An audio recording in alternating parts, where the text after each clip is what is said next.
আসসালামু আলাইকুম ও রহমতুল্লাহ। সুপ্রিয় দর্শক, সঠিক সন্ধানের আরও একটি আলোচনায় আপনাকে স্বাগতম। স্বামীর সঙ্গে ঝগড়া করে বাপের বাড়িতে এসে বলেছিলাম, তোমার সংসার করব না।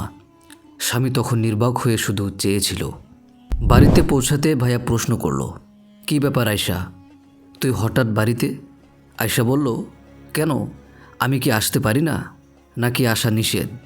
ভাইয়া বলল, না তা বলিনি, তুই তো সাধারণত আসার আগে জানিয়ে আসিস, আজ বলিসনি, তাই জিজ্ঞেস করলাম। ওহ আচ্ছা, আমি একটু বিশ্রাম নিচ্ছি।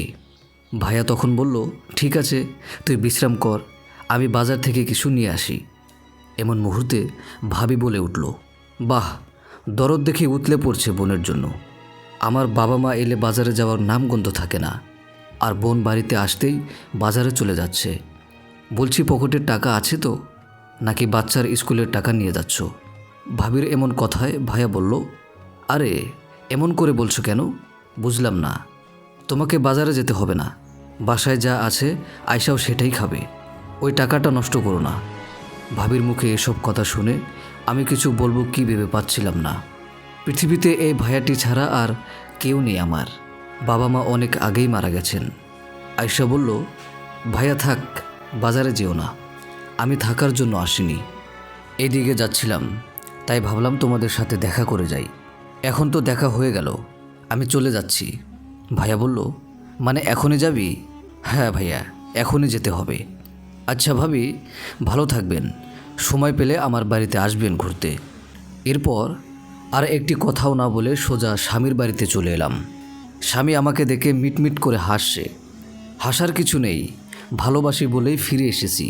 স্বামী বলল, হ্যাঁ জানি, শোনো, তুমি রান্না বসাও, আমি বাজার থেকে কেনাকাটা করে আসছি। আসলেই বিয়ের পরে যদি সুখের কোনো স্থান থাকে, সেটা স্বামীর বাড়ি। স্বামীর বাড়ি থেকে ঝগড়া করে একবার নিজের বাবার বাড়িতে যান, বাস্তবতা বুঝবেন, কে আপন আর কে পর। স্বামীর বাড়ি না বলে নিজের বাড়ি কথাটাই সঠিক। মনে রাখা উচিত, আল্লাহ সবার আগে স্বামী স্ত্রীর সম্পর্ক সৃষ্টি করেছেন।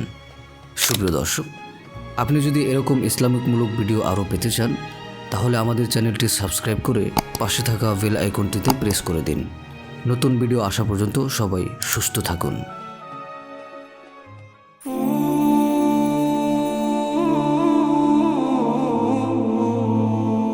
সুপ্রিয় দর্শক, কোরআন ও হাদিসের আলোকে জীবন করুন, সঠিক সন্ধানের সাথেই থাকুন। জাযাকাল্লাহ।